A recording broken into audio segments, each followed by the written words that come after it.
പ്രേക്ഷകർക്ക് പിടികൊടുക്കാത്ത രഹസ്യങ്ങളോടെ 27 വർഷങ്ങൾക്ക് ശേഷം ആമിയും രവിശങ്കറും ഡെന്നീസും നിരഞ്ജനും മോനായിയും വീണ്ടും എത്തുന്നു. മലയാളി പ്രേക്ഷകരുടെ എക്കാലത്തെയും ഇഷ്ട ചിത്രമാണ് സമ്മർ ഇൻ ബേത്ലഹേം.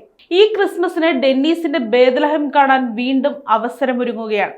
സിബി മലയിൽ രഞ്ജിത്ത് കൂട്ടുകെട്ടിലൊരുങ്ങിയ സമ്മർ ഇൻ ബേത്ലഹേം ഡിസംബർ 12-ന് 4K ദൃശ്യ മികവോടെ തിയേറ്ററുകളിലെത്തും. ചിത്രത്തിന്റെ റിലീസ് തീയതി അറിയിക്കുന്ന പുതിയ പോസ്റ്റർ പുറത്തിറങ്ങി. രഞ്ജിത്തിന്റെ തിരക്കഥയിൽ സിയാദ് കോക്കർ നിർമ്മിച്ച് സിബി മലയിലാണ് ചിത്രം സംവിധാനം ചെയ്തത്. മഞ്ജു വാര്യർ, സുരേഷ് ഗോപി, ജയറാം, കലാഭവൻ മണി എന്നിങ്ങനെ പ്രേക്ഷകരുടെ പ്രിയ താരങ്ങൾ ഒന്നിച്ച ചിത്രത്തിൽ മോഹൻലാൽ അതിഥി വേഷത്തിലും എത്തിയിരുന്നു. മോഹൻലാലിന്റെ എക്കാലത്തെയും മികച്ച ഒരു അതിഥി കഥാപാത്രം കൂടിയാണ് ഈ ചിത്രത്തിലെ നിരഞ്ജൻ എന്ന കഥാപാത്രം. കോക്കേസ് ഫിലിംസിനോടൊപ്പം അഞ്ജന ടാക്കീസ്, എവരിഡേ ഫിലിംസ് എന്നിവരുമായി സഹകരിച്ചാണ് ചിത്രം തിയേറ്ററുകളിൽ എത്തിക്കുന്നത്.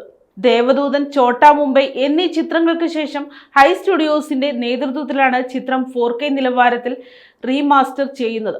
സഞ്ജീവ് ശങ്കർ ഛായാഗ്രഹകനായ ചിത്രത്തിന്റെ എഡിറ്റർ എൽ ഭൂമിനാഥനാണ്. ചിത്രത്തിലെ വിദ്യാസാഗറിന്റെ സംഗീതവും ഗിരീഷ് പുത്തഞ്ചേരിയുടെ വരികളും ഇന്നും മലയാളികൾക്ക് ഏറെ പ്രിയപ്പെട്ടതാണ്. KJ യേശുദാസ്, KS ചിത്ര, സുജാത, MG ശ്രീകുമാർ, ശ്രീനിവാസ്, ബിജു നാരായണൻ എന്നിവരാണ് ചിത്രത്തിലെ ഗായകർ.